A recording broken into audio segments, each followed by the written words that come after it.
ആന്ധ്രാപ്രദേശിലേക്കുള്ള രേവന്ത് റെഡ്ഡിയുടെ നീക്കങ്ങൾ ഫലം കാണുകയാണ്. വൈഎസ്ആർ കോൺഗ്രസിലുള്ള 6 MLA-മാർ പാർട്ടി അംഗത്വം രാജിവെച്ച് കോൺഗ്രസിൽ ചേരാൻ തീരുമാനിക്കുന്നതായി റിപ്പോർട്ടുണ്ട്.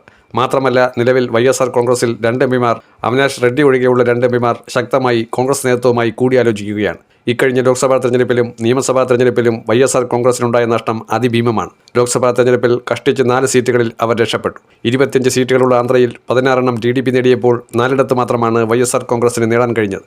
വാസ്തവത്തിൽ നിയമസഭാ കണക്കുകൾ എടുക്കുമ്പോൾ ഇതിലും മോശമായ പ്രകടനമാണ്. വൈഎസ്ആർ കോൺഗ്രസ് വളരെ വൈകാതെ തന്നെ ജഗൻമോഹൻ പോലും അറിയാതെ കോൺഗ്രസിലേക്ക് ചേക്കേറുമെന്ന് ശർമിള പറയുന്നത് വെറുതെയല്ല. ജഗന്റെ സഹോദരിയായ ശർമിളയ്ക്ക് കൃത്യമായ കണക്കുകൂട്ടലുകളുണ്ട്. ദക്ഷിണേന്ത്യയിൽ പരിപൂർണമായി BJP മുക്തമാക്കാൻ BJPയുടെ സഖ്യകക്ഷി എന്ന രീതിയിൽ TDPക്ക് പ്രഹരം കൊടുക്കാൻ പരമാവധി ആലോചിക്കുകയാണ് നായിഡുവിൻ്റെ പഴയ ശിഷ്യൻ. ചന്ദ്രബാബു നായിഡു BJPയുമായി സഖ്യം തുടരുകയാണെങ്കിൽ നായിഡുവിന് തന്നെയായിരിക്കും അതിൻ്റെ തിക്തഫലം അനുഭവിക്കേണ്ടി വരുന്നത് എന്ന് രേവന്ത് റെഡ്ഡി വിളിച്ചു പറഞ്ഞിരിക്കുകയാണ്. രേവന്ത് റെഡ്ഡിയെ സംബന്ധിച്ചിടത്തോളം 2 ഗുണങ്ങളാണ് അദ്ദേഹത്തിനുള്ളത്. അദ്ദേഹത്തിൻ്റെ നേതൃപാടവം കണ്ടുപിടിക്കേണ്ടതാണ്. കർണാടകയിൽ DK ശിവകുമാർ ഇംപ്ലിമെന്റ് ചെയ്ത പോലെ ഒരു കാര്യമാണ് തെലങ്കാന മണ്ണിൽ രേവന്ത് റെഡ്ഡി നടപ്പിലാക്കിയത്. വാസ്തവത്തിൽ ആന്ധ്രയുടെ വിഭജനത്തിന് ശേഷം കോൺഗ്രസ് തിരിച്ചു വരുമെന്ന് പോലും സംശയിക്കുന്ന ഒരവസ്ഥയുണ്ടായിരുന്നു.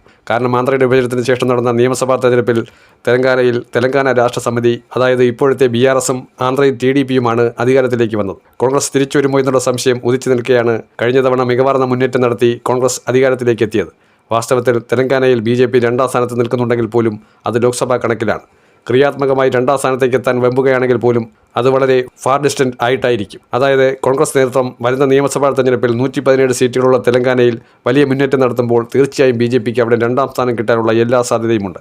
കാരണം റാവുവിൻ്റെ പാർട്ടി നേതാക്കൾ BJPയിലേക്കും കോൺഗ്രസിലേക്കും മറ്റു പാർട്ടികളിലേക്കുമൊക്കെ അഭയം പ്രാപിച്ചിരിക്കുകയാണ്. അസദുദ്ദീൻ ഒവൈസിയുടെ AIMIMലേക്ക് പോലും അഭയം പ്രാപിച്ചവർ നിരവധിയാണ്. ദക്ഷിണേന്ത്യയിൽ ബൈഫർക്കേഷൻ കഴിഞ്ഞതിന് ശേഷം കോൺഗ്രസിന് തിരിച്ചുവരാൻ സാഹചര്യം ഒരുങ്ങുകയാണ്.